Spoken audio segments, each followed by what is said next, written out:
भारत हा असा देश आहे जिथं कधी काळी सोन्याचा धूर निघायचा।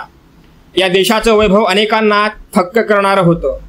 आजही भारतात अनेक ठिकाणी हजारो टन सोनं देणाऱ्या खाणी आहेत। या खाणींतून कित्येक किलो सोनं प्रत्येक वर्षाला काढलं जातं।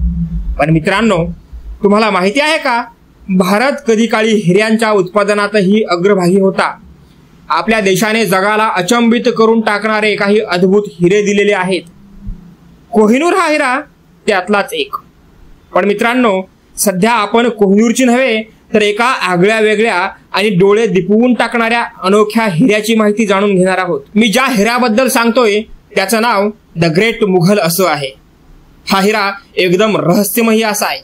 भारतात आतापर्यंत सापडलेल्या सर्व हिऱ्यांमध्ये द ग्रेट मुघल हा सगळ्यात मोठा हिरा आहे। जेव्हा या हिऱ्याला खदानीतून काढलं तेव्हा तो तब्बल 787 कॅरेटचा होता। गोलकोंडाच्या कोल्लूर खाणीत 1650 साली हा हिरा सापडला। पुढे कूटनीतीचा भाग म्हणून एमीर जिमला यांनी हा हिरा मुघल बादशाह शहाजहानला भेट म्हणून दिला। जेव्हा हा हिरा शहाजहानला देण्यात आला तेव्हा तो अगदीच ओबडधोबड होता। म्हणूनच हर्टेंटियो बोर्गिस या महान कारागिरावर या हिऱ्याला आकार देण्याची जबाबदारी सोपवण्यात आली। विशेष म्हणजे बोर्गिस याने देखील या हिऱ्याला सर्वांच्याच नजरेत भरेल असा आकार दिला। त्याने या हिऱ्याला गुलाबाच्या आकारात कापलं। गुलाबाचा आकार दिल्यानं त्याचं वजन 280 कॅरेट पर्यंत कमी झालं।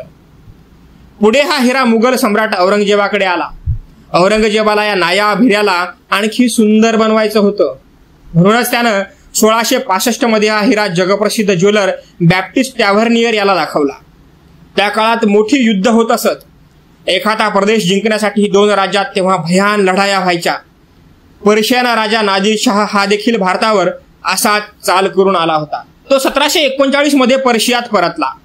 पण परत जाताना त्यानं औरंगजेबाच्या साम्राज्यात मोठी लूट केली। याच लुटीत तो द ग्रेट मुघल हा अत्यंत मौल्यवान हिरा आपल्यासोबत घेऊन गेला। हा हिरा जवळ आल्यानंतर नादिरशाह मात्र फार काळासाठी राज्य करू शकला नाही। 1747 मध्ये त्याची हत्या झाली आणि त्यानंतर द ग्रेट मुघल हा हिरा गायब झाला।